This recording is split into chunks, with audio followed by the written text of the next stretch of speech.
para lang sabihin hindi ako Mr. Chair, with nagkumpleto. due courtesy. Wait, I have the floor. Yeah, i-correct I have ko the lang. floor. Yeah, but I have Mr. the floor. No, Mr. I Chair. have the floor. Just to, on the I have the floor. On the record, Mr. I Chair. have the floor. You did not refuse Suspend. to I have invite. the floor. Mr. Chair, motion to suspend. Mr. Mr. Chair. Mr. Chair. Mr. Chair. Mr. Chair. Congressman Erice said the floor, and I asked him. Yeah, but that Mr. I'd be Chair, I allowed was to make a listed since manifestation. this committee assumed, We recognize her first. and, with due courtesy to the, very quickly. I just need to go for a personal matter. Mr. Chair, with due courtesy to all my colleagues, kanina lang ay tinanong ni Congressman Shell Jokno at ni Congressman Secretary Laila de Lima na hindi ba pangit na meron tayong komitiba and we might be investigating our colleagues? That's precisely the reason, Mr. Chair, why we are all here because of our oversight powers. Yes, tutumbukin yan by the third-party investigators, and if there are cases, let cases be filed against the personality. Pero ang punto ko lang, Mr. Chair, I am appealing to our members, wag po nating ilihis na patuloy ito na nangyayari. Nagbago na ang chairman ng Committee on Appropriations, nangyayari pa rin. And tila ako, nung pag-aral ko ng 2026 proposed NEP, merong mga napasok na flood control projects na hindi nang galing sa baba. Mr. Chair, with due courtesy to my colleagues, yes, tumbukin natin later ang Committee on Appropriations, but for now, we have the officers that resigned. I'm not sure if it is already accepted, officials of the Department of Public Works and Highways.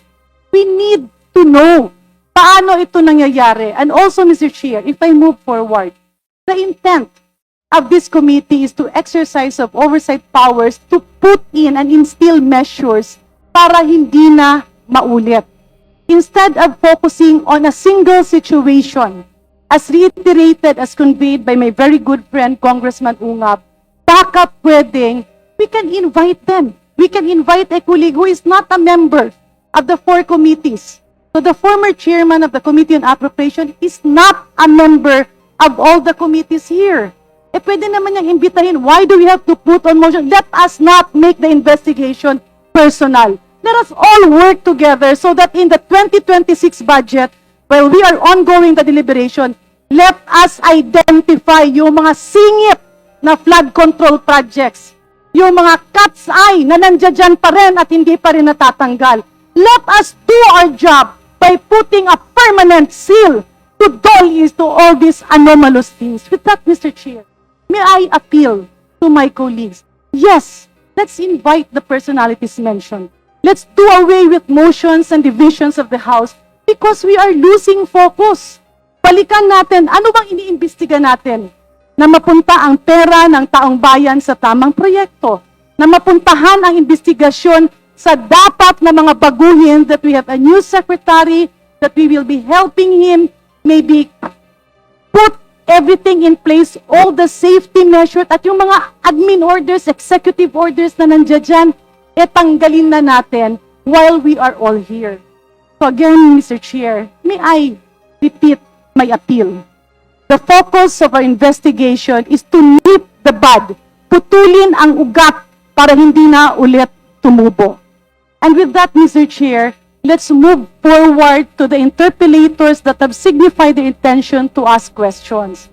And I believe the Honorable Erice, as I earlier talked to him, is amenable to inviting a colleague.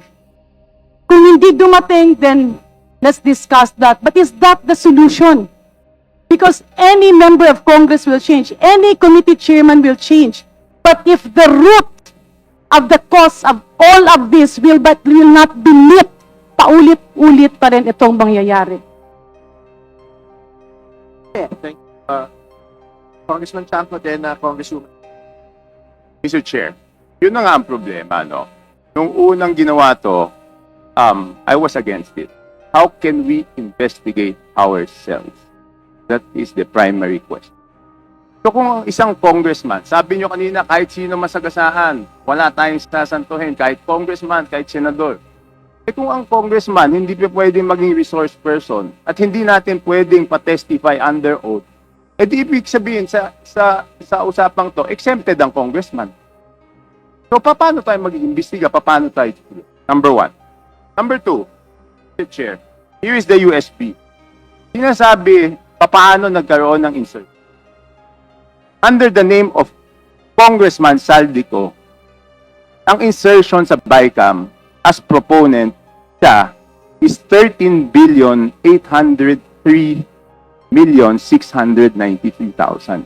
And we do not want to invite him as a resource person. Mr. Chair, sorry. Comsec, can you show this? Para lang Yeah. sabihin hindi ako Mr. Chair, with nagkontento. due courtesy. Wait, I have the floor. Yeah, I ikorek have ko the lang. floor. Yeah, but I have Mr. the floor. No, Mr. Chair. I have the floor.